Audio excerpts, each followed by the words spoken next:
Kazembe and Gregory. Take one. Podcast interview, take 97. I mean, take one. Exactly. Exactly. Thank you, sir. Very professional. Trying to be. Exactly. Yeah, it's very important to get that sound down.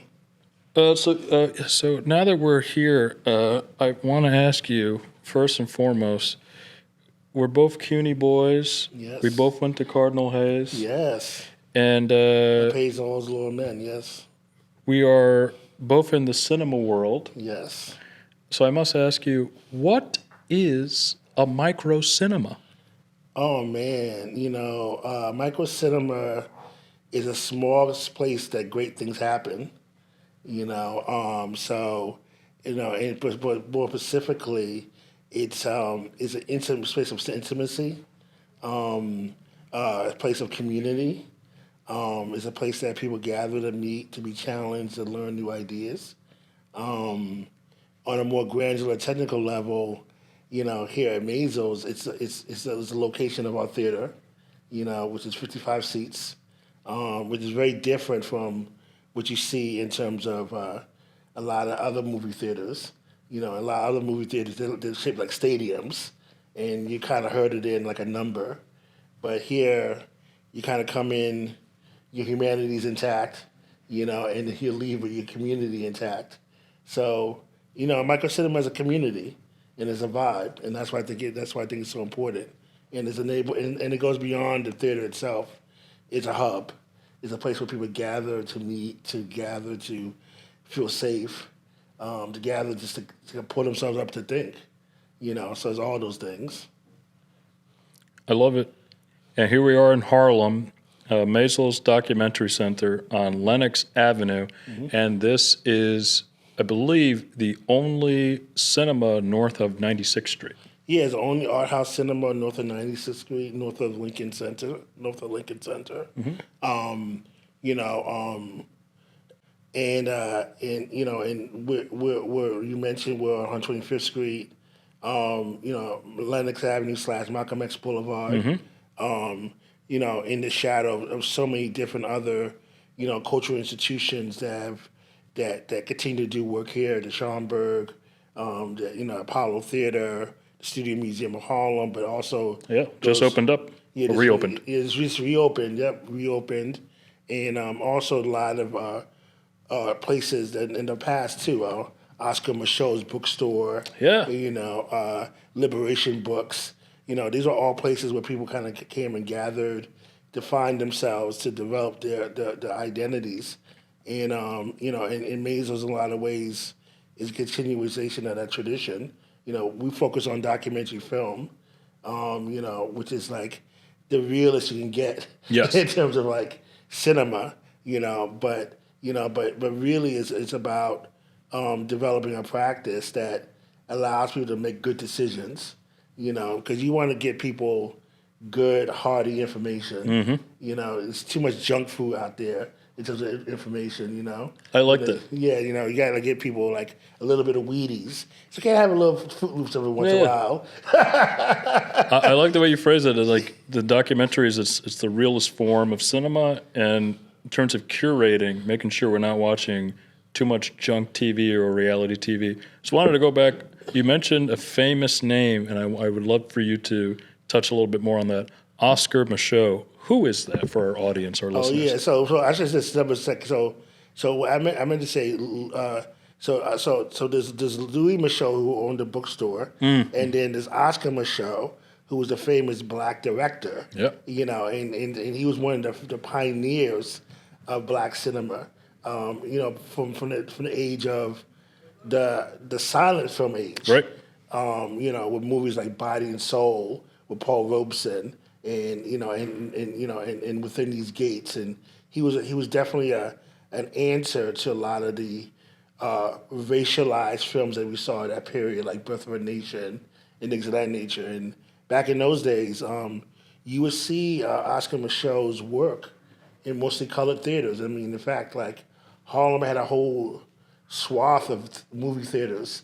We mentioned the fact that we're one of like a few movie theaters in Harlem, but Harlem used to have tons of movie theaters. Yeah. Like the Victoria 5 and the Commodore and things of that nature. And unfortunately, a lot of them are closed. But similar to now, that mission still exists. That mission of activism in film, the mission of just like building community through film is still a need.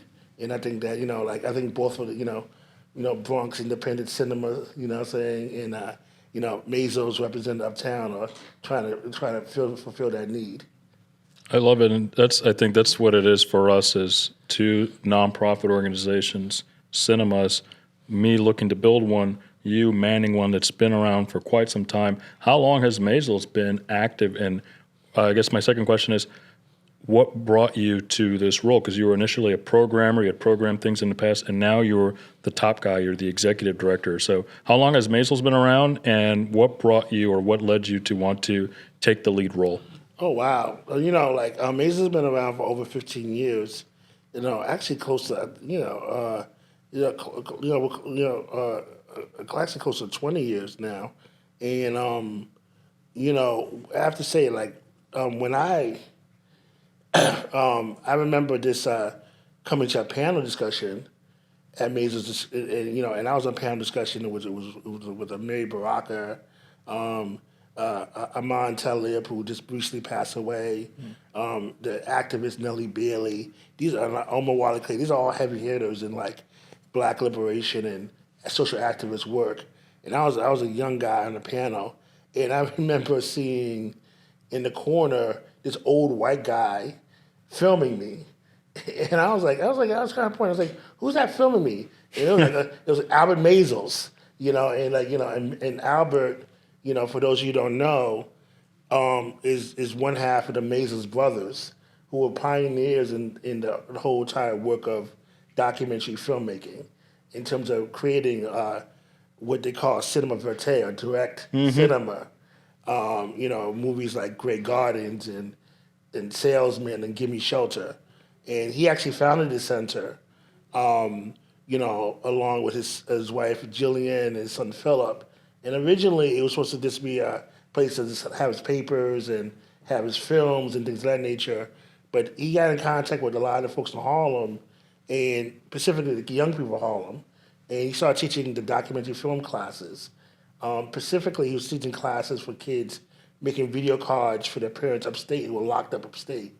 And, and through that process, that laid the foundation for our flagship education programs. Mm-hmm.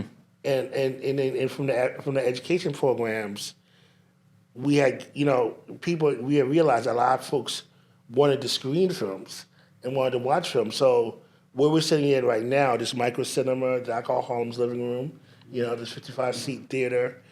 Before it was a bunch of couches and folding chairs and and one projector, and dubious licensing. Yeah, the good old days. The good old days, we just throw a movie on, and before the internet, you could just pop a DVD on and no one fast and loose. Fast and loose, exactly, fast and loose. But now it's grown over those years. Now we are an Oscar qualifying theater, meaning that thank you. Meaning that hell yeah, clap that up. That if you do a run here, that it could qualify you for the Oscars. Full Dolby surround sound, and and recently one of the movies that have been shortlisted for the Academy Award, Seeds, had his Oscar run here, and so, and when I talk to and you talk about Oscar runs, they can run you anywhere, and it's because this is a money game. It's they can run you anywhere between $15,000, $25,000, because you talk about you have to run the film consistently. How many days in terms of 7 days? 7 days, 3 times a day. And a lot of times, if you're at a theater, sometimes they just tell you, listen, they have an expectation of a particular level of percentage they expect the film to make in order for it to happen. And a lot of times, folks don't want to book documentaries, but a place like Maysles, where in the words of great Prince, the great artist Prince would said, "Money don't matter tonight." Right. Saying we put the culture before the money. we're allowed to support films like that and help and develop and and it creates a great ecosystem for documentary filmmaking and it is necessary because because who's going to to give the resources to our people but us, and that's why it's important that these institutions exist in our neighborhoods, and also the very fact of the matter is that we get to see something different, it's like an alternative view outside the main screen, which is super important. I love it. Let's take a quick pause for a camera check. You're watching Uptown Films, so keep watching films Uptown. Great. Awesome. So, if you're a filmmaker and you want to have an Oscar qualifying run, go to the Maysles Documentary Center. Absolutely. Come over here, but, come over. And also it speaks to the fact that, a lot of us come in. I was never a film. I was never a film person. I used to make the joke like Slavoj Žižek. I'm not a film buff. I'm a film bluff. But I think that what attracted to me to Maysles was just the community. Yeah. The community vibe, and I was able to I'm a social activist. I was involved in student politics and things of that nature. And, just having that community vibe attracted me. And then I realized that film was this kind of portal to building networks, because people are coming in, they're curious, they want to see things. And afterwards you have these great conversations and you find out there's so many similarities we have. And you kind of build, and you end up building a bigger we. Yeah. Building a bigger community through that. So I was addicted.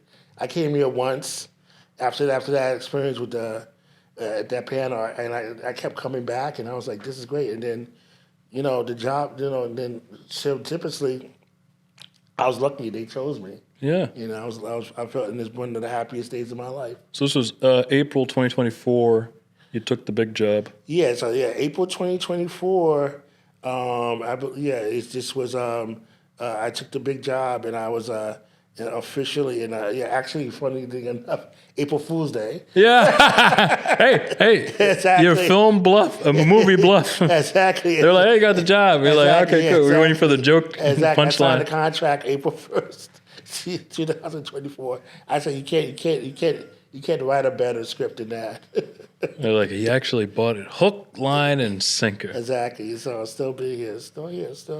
So what is the role of an executive director of a micro cinema? Please tell me, because I'm trying to learn. Oh man, it's so many different things. I mean, it's like being a director of a film, because when you're a director of a film, it's your creative vision, and you have to find the people who are going to be fulfilling that creative vision. And every day is about having those conversations around fulfilling the creative vision, And then and specifically here, the mission is to create a platform for marginalized communities to have a voice in the world of documentary filmmaking.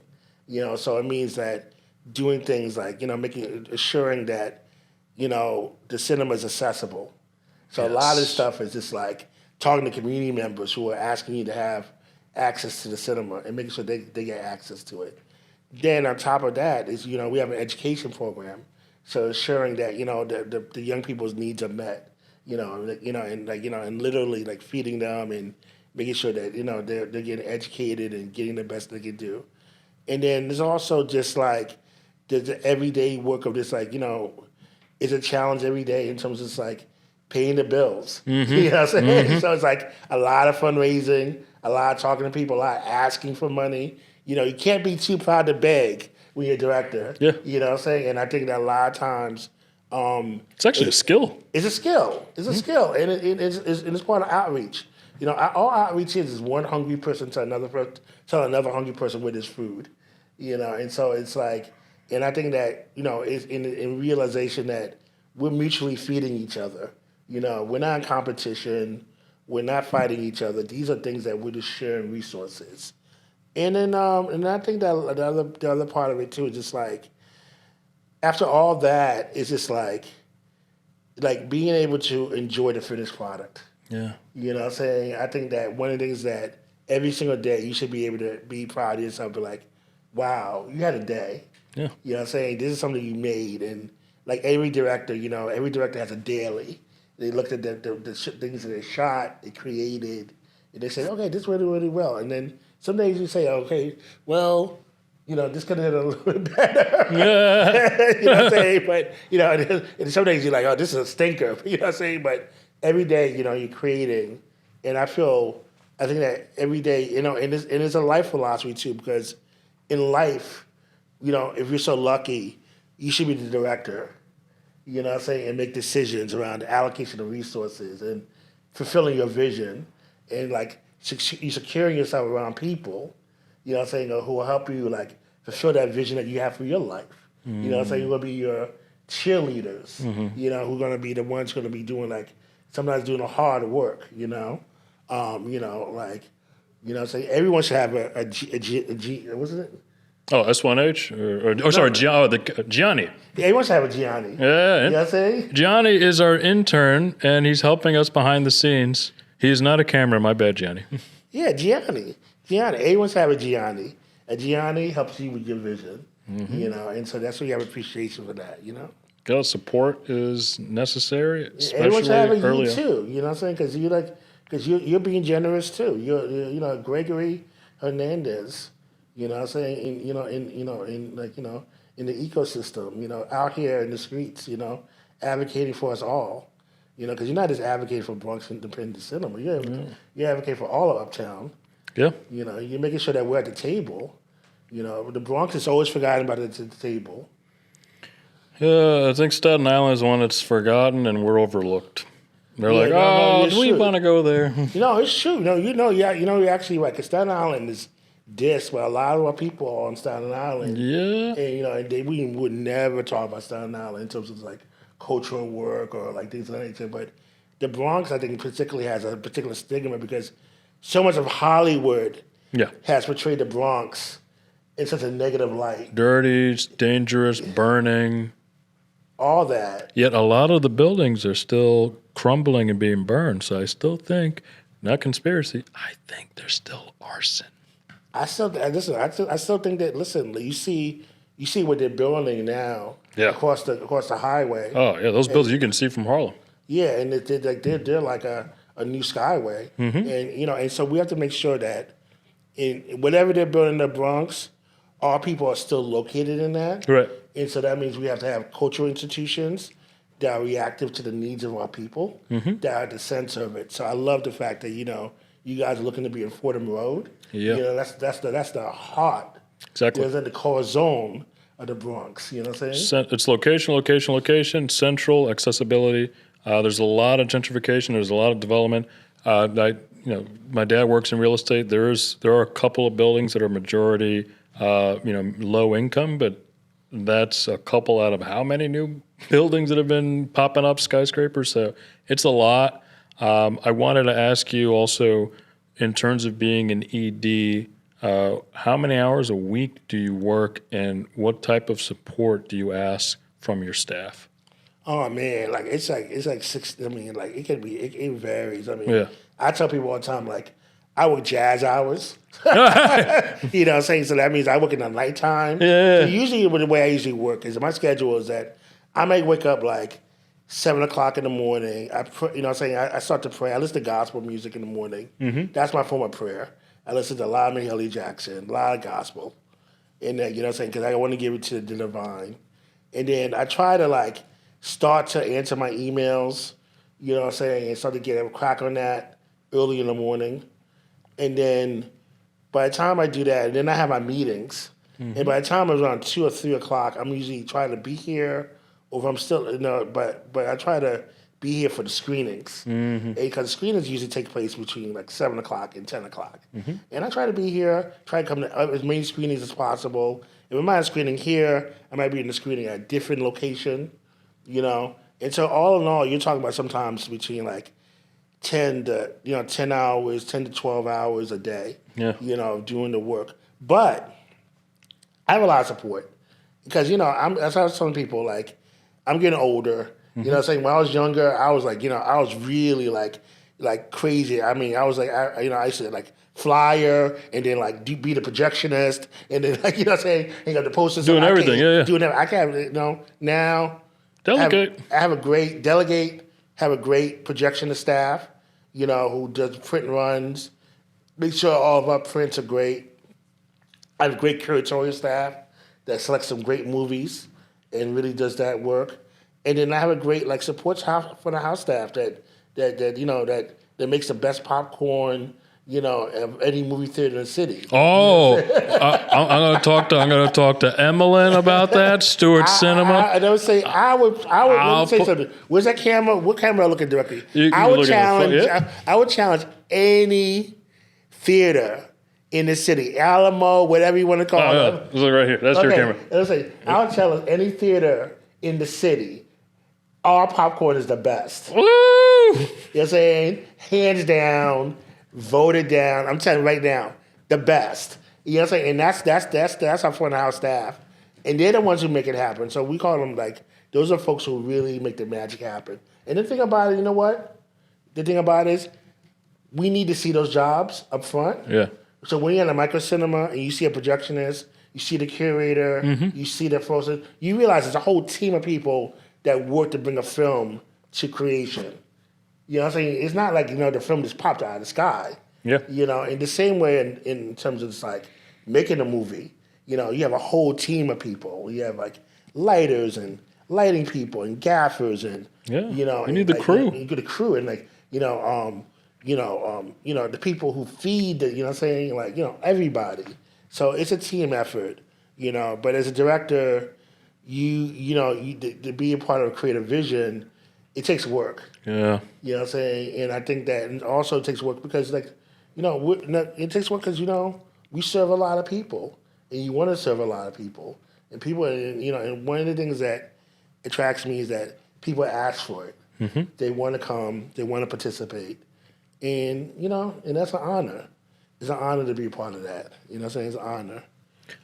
How do you feel about, these are the two things, the conversation about cinemas as it pertains to the streaming war, specifically about people aren't going to the movies anymore as much, plus, well, I'll watch it at home. Yeah, the devil's a liar. The devil is a liar. You know what I'm saying? I'll tell you that much. No, I think that, we had a whole conversation on COVID. I'm on two sides of this. Yeah. On the one side, I think there's an accessibility issue. So like, for example, like, I love the fact that, I can watch films from Sundance at home because I'm not going to, like, Telluride. I can't afford to go to Telluride. So, like, studio. You know what I'm saying? So I could put $30 down or whatever to watch a movie, or like at Doc NYC. I might not want to go all the way down to the Village, but I can watch it at home, and that's a great thing. And I'm glad to have that service available.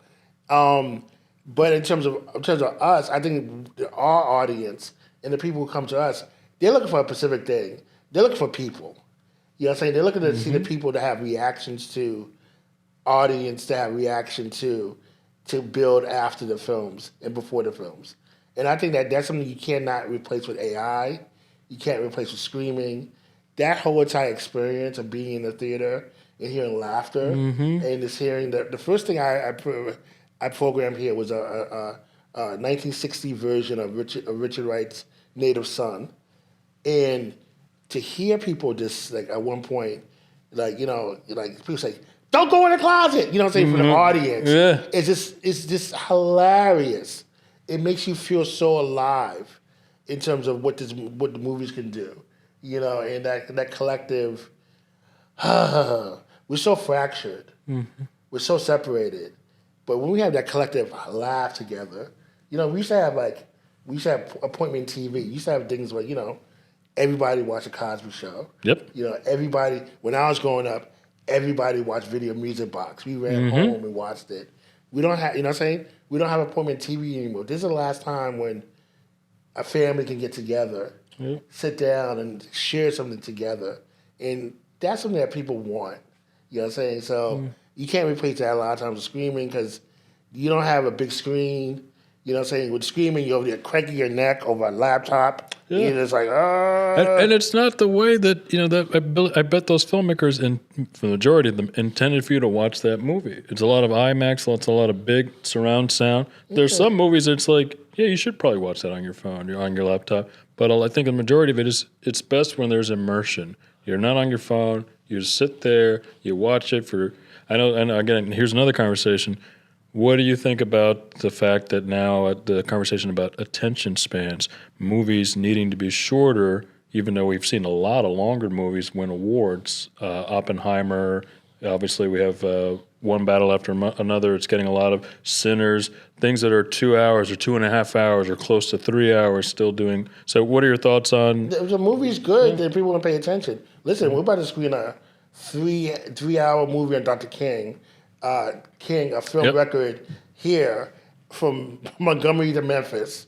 So everything you want to know about Dr. King, you can watch that film. It's 3 hours. When are you screening that? On Sunday, this is going to be MLK weekend. Yep. So part of MLK weekend was screening Sunday. And, and I made this, and there's a 25-minute version of it.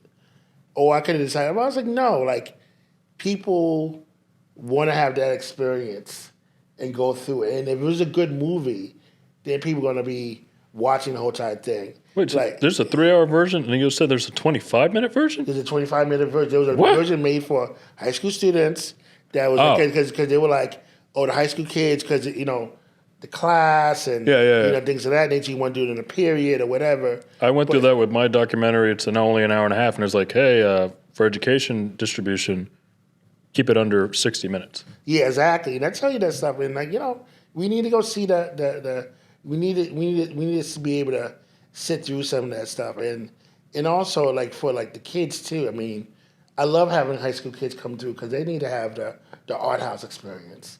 You know what I'm saying? It's so funny. It's like when I was growing up in Harlem, I went to see School Days up at the Lowe's Paradise. Okay. You went to the Lowe's Paradise. Tell me more. Yeah, so I was up to the Lowe's Paradise. The Lowe's Paradise was huge. It was like a football stadium, and I went to see a few films there. Me and my boys, on Saturday with partners. Partners, you know what I'm saying? It was like we going to go see School Days. You know what I'm saying? We all went there together, like 6 or 7 of us. And it was like maybe $5, and then we had the popcorn. How much was that? It was like $3 or $4, $5, just for the ticket. And then the popcorn was like $1, $2.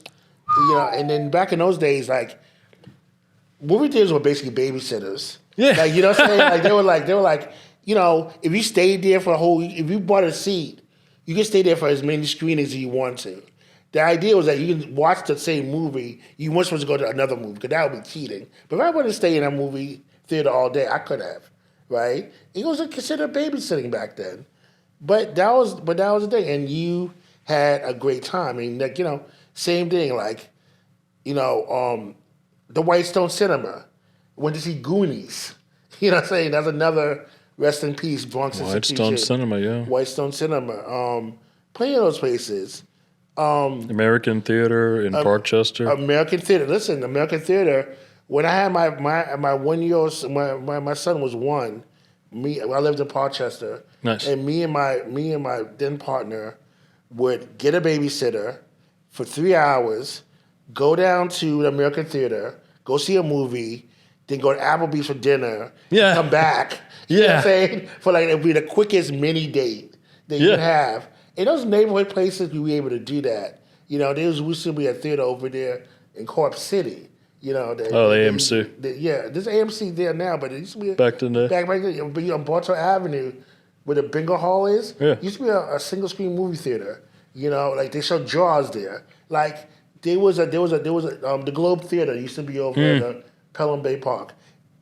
A whole movie theater ecosystem that hopefully Bronx Independent Cinema will be able to fill that void. You know what I'm saying? Revive that history. Yeah. Because then people can be able to. Because the thing about our thing about it is the intimacy. Yeah.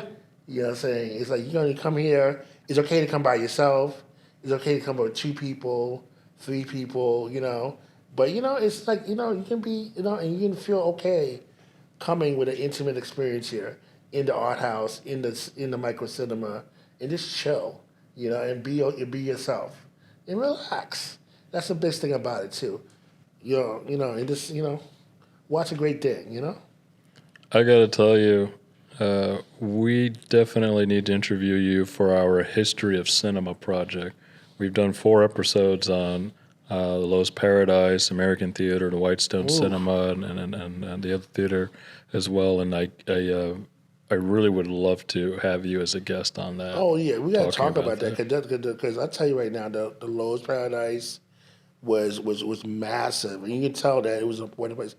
In the '80s, it had definitely gone through what it looked like what it had been gone through. You know what I'm saying? But in the same thing, what I would say was like, but the important thing was it was not so much like the infrastructure. You just cared about that you were just with your people, and you felt okay, and you got to see these movies, and in these movies for me marked particular growth in my life. I remember seeing like Goonies. The Goonies was the first time, like 1985, yeah. 1985 was the first time, like my mom would kind of like let me go out with my friends. You know what I'm saying? Like, as I kind of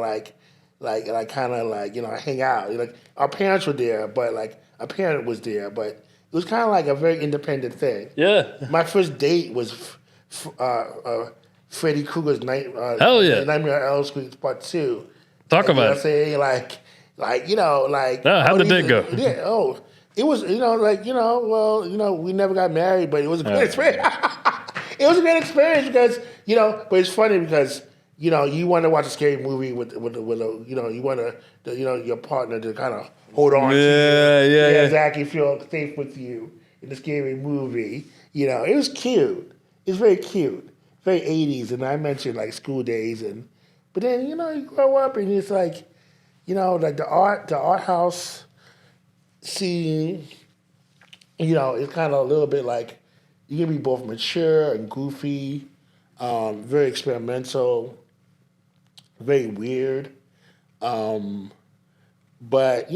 definitely something where you're just kind of learning how to be yourself and learning how to be a different type of person. And you kind of, it's important for you sometimes to like, as you're consuming these things, you kind of mark these kind of periods in life. But like, what kind of person am I now? Who am I at this moment right now? So I'm glad we're able to do some of that work here.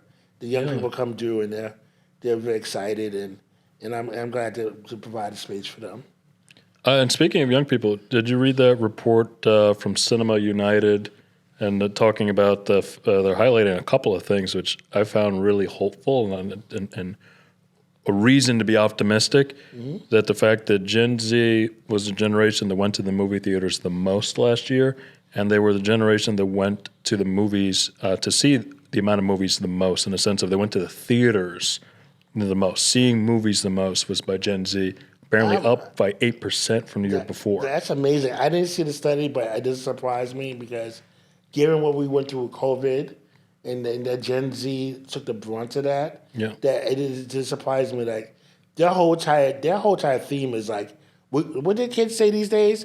We're going outside. Yeah. I'm cooked, or like I'm going outside. You went outside. We're going outside. I'm outside.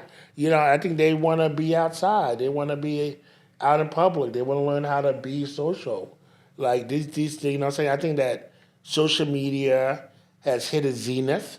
Yeah. It's like it's done what it's done. I agree. We've seen what it's done, we've seen what it can do. Ain't gonna do nothing more. It's just a time suck now, to be honest. Yeah, to me it's a time suck. Yeah. You know what I'm saying? Knowing that, it doesn't give you any satisfaction. And now people are just like, you know what, we want to be be a social. And it goes along with more young people voting. Yeah, it's true. More voting, educated, and they're like, wait a minute, what? I'm getting the short end of the stick here. Yeah, exactly. And that's why a little bit like one go, I mean, I don't make it be controversy, but one goes to the other. Some certain people want to attack the arts as a way of attacking politics and participation. Yeah. Because they know that you have a lot of artistic participation. You might be participating in other things. Then that's a little scary for them, but that's another story. Yeah, no, I agree. What are some of your favorite aspects of your job, but also at Maysles? What are some maybe recent memories or favorite things about being at Maysles or working, and specifically as the ED at Maysles? Oh man, so many things, man. Well, I mean, definitely just like the just being in the community. Like I mentioned, like I grew up in Harlem. 155th Street, 8th Avenue, McCombs Dam Bridge. Yeah. Used to walk across the street to walk across to Connor Hayes on nice days. Yeah, we both went to Cardinal Hayes. Yeah, we both went to Connor They're Hayes. both Bronx boys in a sense. Bronx boys. Uptown all day. I live in Co-op City now. You're way uptown now. Yeah, I'm way uptown. Yes, I got uptown. But I think that being uptown, being around, being in the community, being on 25th Street, being in this hub, seeing the people around and talking to people, that's the best thing. I think that doing the work of curation, crafting these stories and presenting this to the public, and seeing what people's reaction to it is amazing. I love doing that. And I think that, working with my staff, I think that, my staff is like really like patient. We come from a place where a lot of times we don't fit the profile of what an ED should look like. You know what I'm saying? What does that mean? What's the profile of an ED? Because I'm a new ED, and it's like I've been learning on the job. Yeah, well, they think that the new ED is supposed to be like very clean around the edges, very white, very to be honest with you, Ivy League educated or whatever. And I think for myself, myself, I come from like, I have the academic background, but I also have like a lot of background from just coming from just like, being just, street activism and doing community organizing. And, and I think that that's given me a lot of insight in terms of just being able to relate to folks. And I think that that's the important thing we have to do too. And I think that that's that. And the thing about when you realize when you run a movie theater, you're going to get all type of people. You're going to get people who I've had people come to this theater who are multi-million-dollar, Grammy Award, Oscar-winning people come through. And then I've had people who are homeless. Yeah. You know what I'm saying? And you got to be able to treat everybody as equally, as fairly as possible. You know what I'm saying? Because everyone's got dignity. You know what I'm saying? And everyone's got needs. You know what I'm saying? And so then you realize that part of that as an ED is also like putting out that big welcome mat. You know what I'm saying? And being able to welcome people in. You know what I'm saying? And making people feel at home and at ease. And I enjoy doing that. And I think that, making this like a little bit of a home on 125th Street where people can land, you know what I'm saying, it was really amazing too. So that's really good. And going off that spectrum, what are some challenges or maybe things that you least like about the job? Man. Spill the tea. Who do you have beef with? Who did you take down for this job? No, I'm kidding. No, what? Man, what I'm saying? I think a lot of times it's like you have to make a lot of decisions. Yeah. You know what I'm saying? This is not a chill job. Okay. It's not a chill job. You have to make 20, 30, 50 decisions a day, in terms of this kind of and you have to direct people. You know what I'm saying? And it's a lot of energy. And, and then you start to feel yourself am I the problem? Am I the generosity? Am I the issue?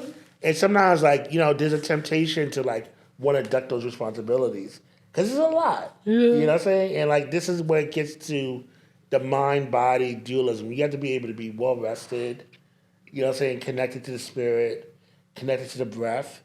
You have to do a lot of internal work.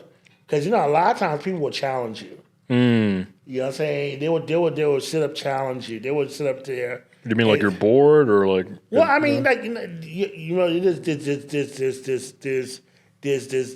people who are bored, but there's also people who are from the from the outside, you know what I'm saying, that would just kind of like, that will see you in a position of power, see a person of color in a position of power, and they will try you. You know what I'm saying? They'll try to push your buttons, and or they'll try to see how they can try to bend you. And and the thing about it is, when you're head of an organization, you're no longer, that organization is your baby, and what you do represents that organization. And so you have to be able to be very diplomatic and very smart about what you're doing. But this is the thing too. This is the Uptown part. You know what I'm saying?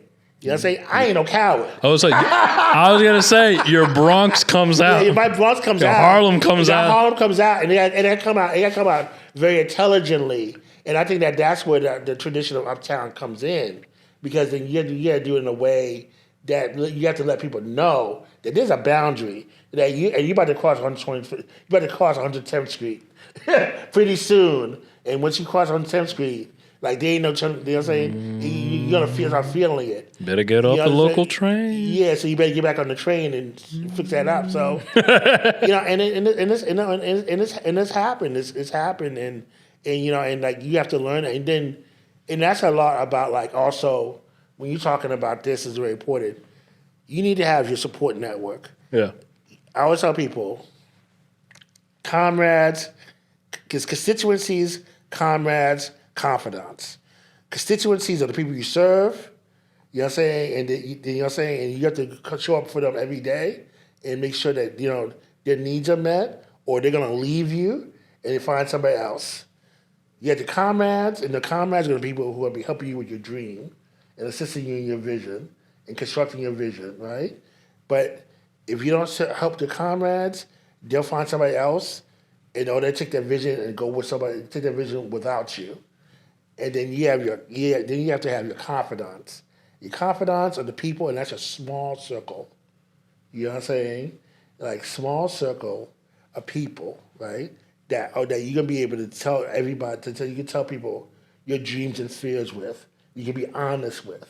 They can really do that. And that's the people you need as executive director to keep yourself sane, so you're not lonely in this work. So you can bounce ideas off of, to be safe to do that. And they have your back, and they know what you're about. They're not going to sell you out, right? And like in the words of Erykah Badu, for all my boys in Dampy, I'm telling you this for free.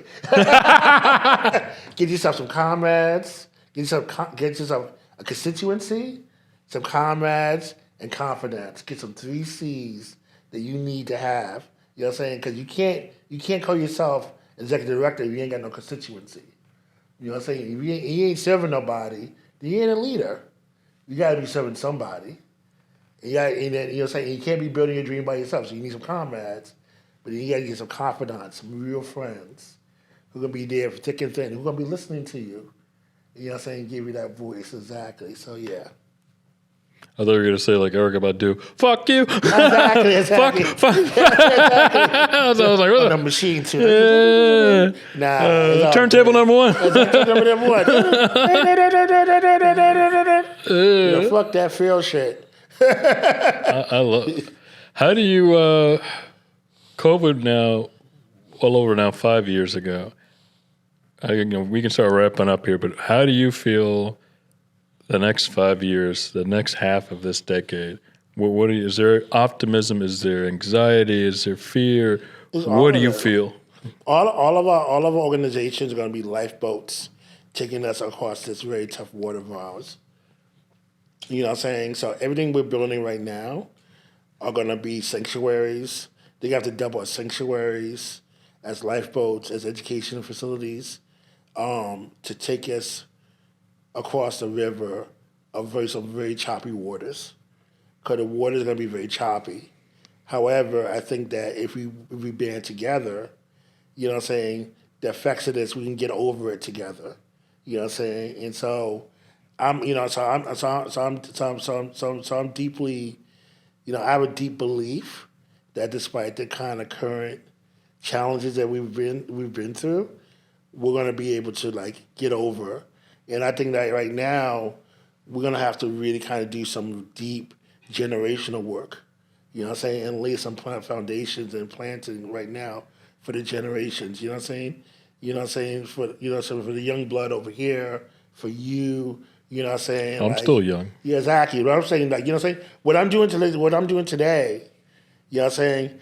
I can't just be like, I gotta watch out for Kazembe.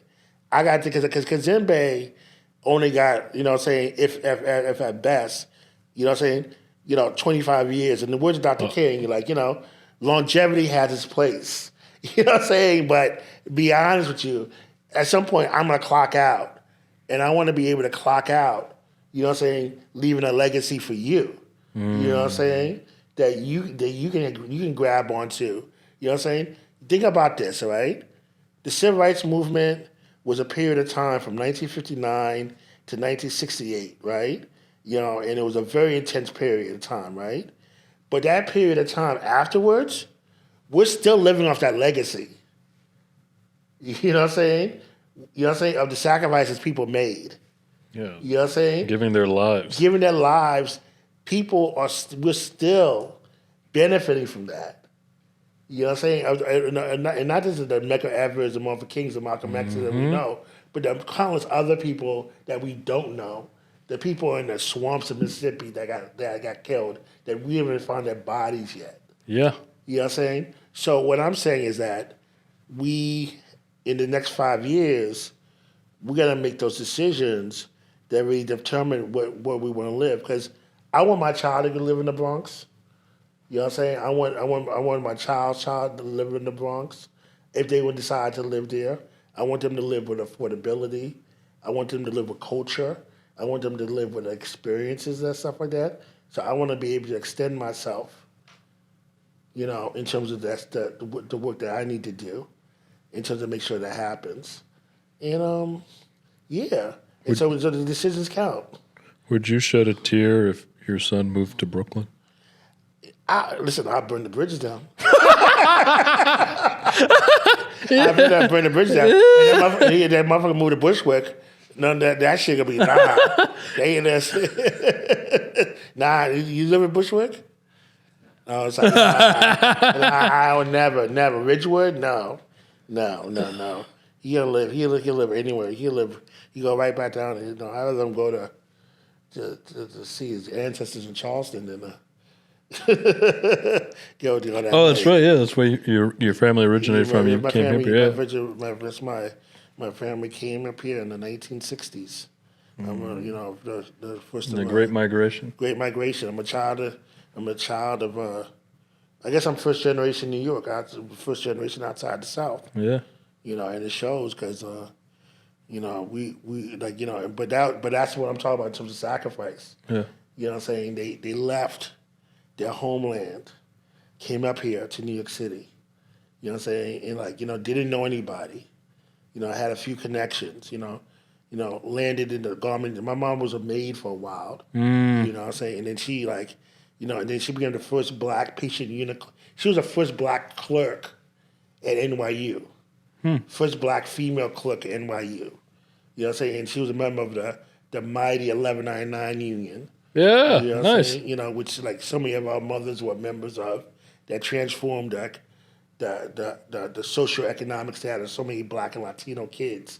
You know what I'm saying? That actually allowed me the extra and growing up public housing, and having subsidized rent, and housing and going to Polo Grounds, allowed me and my brother to go to Polo School. So my brother went to St. Charles Borromeo. He was a smart one. He later went on to Bronx Science, and then Hunter for when Hunter cost nothing, and and then me, they had extra money because they were just because they were like I was like, oh, I got into art and design. Then my parents looked at me. They were like, "You're gonna get jumped every day." Hey, give me a little more books. Yeah, exactly. They're like, no. You're going to Cardinal Hayes. You're going to parochial school. I went to parochial school, but that's the sacrifices that happened. You know what I'm saying? And that's what I'm talking about. You know what I'm saying? We got to think about the Native Americans. Say, you got to think 2 generations down the line. What are your actions today going to be impacted? What you're doing today Greg, is amazing. Thank you. Because you're laying the foundation for institution building that, I can see it right now being like, a Bronx independent cinema in Fordham Road that's like a film forum type space. Yep. That, that people go to all the time. And then, then you can just imagine, just like, years from now, we both be dust. You know what I'm saying? They got your picture on the wall. I hope they got my picture on the wall, too. Yeah, your picture on the wall. Man, what did Eddie Murphy say? You got 75 summers, 75 winters, 75. Yeah, that's it. But that's it. But that's what I'm saying. But, you're laying that foundation, and, it's something you made it, you saw a need there, and there's a need because, that's a form of development. We need film, in our community. So, anyway, you know what I'm saying. Yeah, no, I'm seeing more and more film clubs. Like we're connected with the Fordham Film Club, Bronx High School of Science. They just created their own film club recently. That's amazing. We screened Don Porter's film, Luther Never Too Much, on Luther Vandross, back in September. Yep, that's a great movie. She graduated from Bronx High School of Science. She's an alum. And based on that, one of the filmmakers was inspired, like, I want to create a film club. And they reached out to us, and we spoke via Zoom. I think that was in November or early December. And then now, at the beginning of the year, they're like, hey, our film club was approved. Now they want to get more famous alums who are there, like Carrie Woods, to come there and speak, and they want to do things. So I really think harnessing, I don't want to say harnessing, working with the youth and providing them a way to lead and to participate, I think that's going to be something that helps us. And I love what you said earlier about a film ecosystem. I really think that's what we need to get back to, because my nonprofit, we want to start with a cinema in Fordham, but we're also looking at spaces on 161 there to say, hey, let's also get a space there, because we need, similar to the bookstores, we need multiple spaces that we collaborate with Maysles, with now, even Ira and Beth with their Uptown Cinema Center, Upper West Side. So I think we Uptown Cinemas, 90th Street and up 127th Street, 161 Fordham, the United Palace. I think we really need to start talking and forming an alliance of how to help form our own, ecosystem and niche and really, yes, it's the dollars. We need more money, but really getting more and more of our target audience. So yeah. Exactly. And once we build it, then we can just burn the bridges. that's Escape from New York. Exactly. Yeah, we're back. Create a barricade, but 110th Street and the rest 100th Street or wherever, just like the rest of it. That's it. Yeah. We got it. We don't have to go. We never have to leave Uptown again. Yeah, they got the Picture House in Bronxville and Pelham. They got some dope stuff there. Have you seen the one over there at City Island? There's a Michael Cinema on the Sound. Yeah. Jerry Landy. Yeah. I've had him on the podcast. He's a great guy. Yeah. And we support I support what he's doing. We support what he's doing. For us, we're like, cool. We want to be on the mainland. You can take the D train. Exactly. Or the Metro North.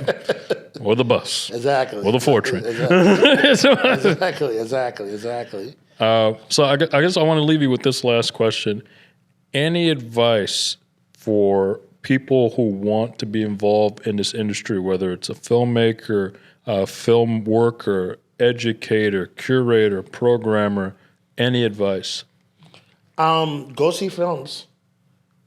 Go see as many films as possible. Go to the library. Read about your craft. Learn as many things as possible about these things. Really spend you know what I'm saying? Waste your 20s. Waste your 20s. Don't work, you know what I'm saying? Just really like work odd jobs. You know what I'm saying? Be a bohemian. Live with somebody. You know what I'm saying? Like, I spent my 20s reading. You know what I'm saying? Going around places. I sold books. Oh, hell yeah. You know what I'm saying? I worked part-time. I didn't need anything. I didn't have no kid. You know what I'm saying? Then the 30s are for your career. You know what I'm saying? You figure out what you want to do, and then you kind of figure out with your network, and your friends kind of plug you into networks, and you kind of figure yourself out. But I would say that that's something you do. But like right now, but always have an opportunity to read, and particularly if you're in New York City. Let me tell you something right now. You have no excuse because we have the best of everything. And relatively speaking, it's not that expensive. Yeah. You know what I'm saying? And don't be afraid to call people up and be like, I'm broke and I need to come to see the show. You know what I'm saying? They'll figure out a way. You know what I'm saying? And because, we have the best opera, the best, people come from Lincoln, Nebraska to study, to be a part of the film industry here.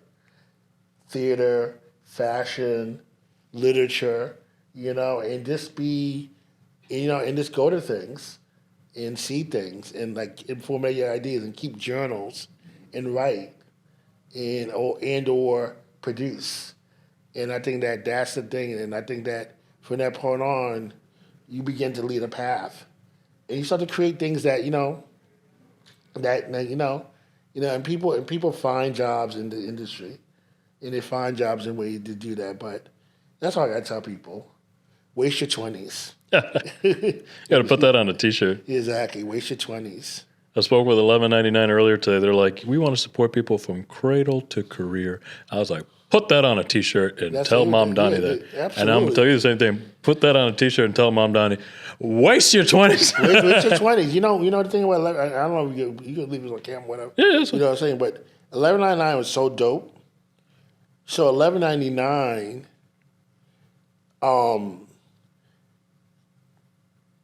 in the contracts, said that if you have a child between the ages of 5 and 12, they're eligible for 6 weeks of summer vacation.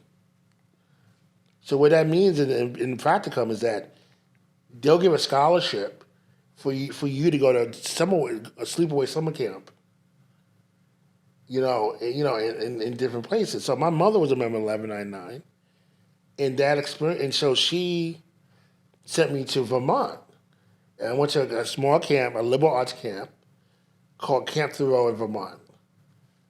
At Camp Thoreau, I became friends with a young man by the name of Jake Perlin. And me and him became really good friends. And, and that time, hip hop was going really well, and he was listening to it was a divide between hip hop and heavy metal. And it was funny because I went home that summer. He went home listening to Public Enemy, and I went home that summer listening to Led Zeppelin. Yeah. You know what I'm saying? But we became good friends. Yeah, exactly. You know what I'm saying? And years later, I ran into him at BAM, and he was the curator there. Oh wow! And and that's where I learned, and I began to learn a lot about. And he was one of my first introductions to film culture as it exists. You know what I'm saying? So there's filmmaking, and there's a whole entire thing of film culture, and I just want to say that when you said that cradle to the grave, cradle to career, that was that's genius, because that's encompassing so much of our people. You know what I'm saying? Like what people need. You know what I'm saying? From the age you're a baby to when you figure out your career. That's exactly what you're talking about. So I lived that. 1199, don't play with that. You know what I'm saying? They also offered a lot of classes in terms of college prep, SAT prep. Yeah. I was just let me tell you, I was down at that Union Hall so many times. My mama was telling me, you gotta take advantage of this stuff. And that's what we need today too. We need spaces like that. With the unions, and the unions need to play that space, but also we need the money and the resources, and for us also organizations to be we got babies up here watching film. You know what I'm saying? We got Saturday morning cartoons up in the Bronx. You know what I'm saying? Single moms in the Bronx, in Harlem, come to Maysles, come to Bronx Independent Cinema. You know what I'm saying? For afternoon off. You know what I'm saying? They can sit down and chill out, socialize with other moms. Yeah. Don't be so lonely. It's community. You know what I'm saying? And then when they watch a cartoon, I don't care if the kids who watch what do you call that stuff the kids watch these days? K-pop dragon demons. I don't give a fuck. You know what I'm saying? Put on whatever the fuck they want to put on. Bugs Bunny. Who gives a shit? You know what I'm saying? As long as the kids get together and have a good time, fuck it. Good. We good? Last two, I just want to get favorite film from 2025, and which is your Oscars Best Picture pick? Oh my God! Favorite film of 2025. Favorite film my favorite film of 2025 came out in 1973. What? It's like it's like no, it's a actually we did a retrospective of Third World Newsreel in the recent transformation. Actually, there's a film with Danny Hopkins in it, and I don't know why it's like losing my mind in terms of the title, but it's about El Pastore, El Pastino, which is about an Italian restaurant during COVID, and it's a small independent-made feature film starring Danny Hawk and the guy, the guy who was also who played Victor Vargas, Razor Victor Vargas. Oh, okay, great. He's in that movie too. In fact, and we screened it here. Great film, hilarious. I loved it. My dark horse Oscar pick, Seeds, which we also screened here. I hope it wins for best documentary. I'm hearing all sorts of things about these other, films and stuff like that. Sinners was great. Mm-hmm. I love Sinners. I saw Sinners at the at New Rock. You see, I can't. Sometimes I can't take the noise at AMC Bay Plaza, so I gotta go to. I'm not afraid to say. I sometimes I take a cab and me and my girlfriend go to New Rock. Yeah. Does it make me less of a Bronxite? No, man. What did I see? Where do you go? Where do you go see your films? I've gone to AMC. I've gone to the Regal. I've come here. I also go a lot to the Angelica or the East Village Cinema. So that's where I go. But I will say that AMC Bay Plaza, it's good. But sometimes, man, I gotta tell you, there's some loud people. Let me tell you some loud. Let me say, I go there because sometimes I go down there because they have a good Colombian food restaurant now on the bottom floor. And I can eat some Colombian food. Yeah. Colombian food, Mexican food, Caribbean food, I love it. I love it. So just go see a nice good. movie or get like an Auntie Anna's pretzel. You know what I'm saying? It's really nice. But sometimes it'll just be like, I remember when I used to there was nothing over there. It used to be only the Rickles hardware store and the Bay Plaza. And the Bay Plaza, mind you, when I was growing up, going to a movie Corp City was a step up. It was really kind of regal, you know what I'm saying? I remember my teachers. I went to a school that doesn't exist anymore, Grace Lutheran. My over on Fordham Road, not on Fordham Road, on Bedford Park. They had us go see a class trip. Had us go see War of the Roses with Michael Keaton and Danny DeVito. And that movie was rated R, and it was a situational adult comedy. And I realized they wanted to see that goddamn movie. Yeah. They're like, let's do this as a field trip. Exactly. I was like, that's what are you drinking? This is purple something. Exactly. We were 6 years old, sixth grade, watching this movie. You gotta be out your mind. I'm sorry, I want to take a sip of this. You're good. I guess my very final question is, what are you, for Maysles Documentary Center, what are you most looking forward to this year? Well, we got some equipment upgrades. Hell yeah! So we got new. I saw your boy at that capital funding meeting on Wednesday. Nelson. Yeah, it's at Nelson. Yeah, he's a capital funding meeting. We got some equipment upgrades. We got some boom, boom, boom, some new projectors. So we're gonna have some new great stuff coming up with that. Some new sound systems. So for our outdoor screenings, it'll be really great to be out there, outside, building on that. And then, I think that, I think we have some really heavy programming this year. We're going to have like a Black History Month. We have for the whole entire year, we'll be guest programming with Steph Reed, who's a Grammy-nominated musician, a religious student. We're going to have something called Sacred Fire, which is going to be looking at Black gospel on film and performance on film. I'm very excited about that. Very excited about February. We'll be looking at Fashion Week Black fashion. There we go. Yeah. And then I think that, we're going to be doing a lot of the great things that we do, a lot of the work around social justice. This year is going to be amazing. It's going to be 250th anniversary of this country, the World Cup. So, so I expect a lot of screenings, a lot of sidewalk interventions, a lot of community events. It's going to be a lot of fun. So check it out. And I hope that, we'll be able to do some stuff uptown. I want to be able to, go to maybe do some joint things with you up in the park. Let's do it. You know what I'm saying? We can come together, like one of those great Scooby-Doo episodes. Crossover. Crossover, like Harlem Let's solve this. Those are some of the best episodes. Zach and Johnny Cash coming to you. You know what I'm saying? I love those episodes. I want to say, as we're wrapping up here, I'm so glad I didn't forget. For the People's Film Festival back in 23, I believe, I screened my documentary was screened here. And it was a really nice turnout. And I thank you guys and the Maysles team for really your support and supporting local film festivals, of course. And it felt great to have I had my film screened at the Maysles Documentary Center. So thank you. Thank you, man. It's so great to hear that. I mean, it's part of the ecosystem. You got so many people, I think, folks like Sean Antoine II. Yeah, we're talking to him. Also, Hayes, man. We got to keep it uptown. You know what I'm saying? You guys got to keep it uptown. Thank you. Thank you. So that's it for our episode today. That was fun. Yeah, you liked it? Yeah. I love it. And we'll see you in the next one. And my name is Gregory Hernandez. I'm one of the hosts of Uptown Films podcast. And thank you so much. We'll see you in the next episode.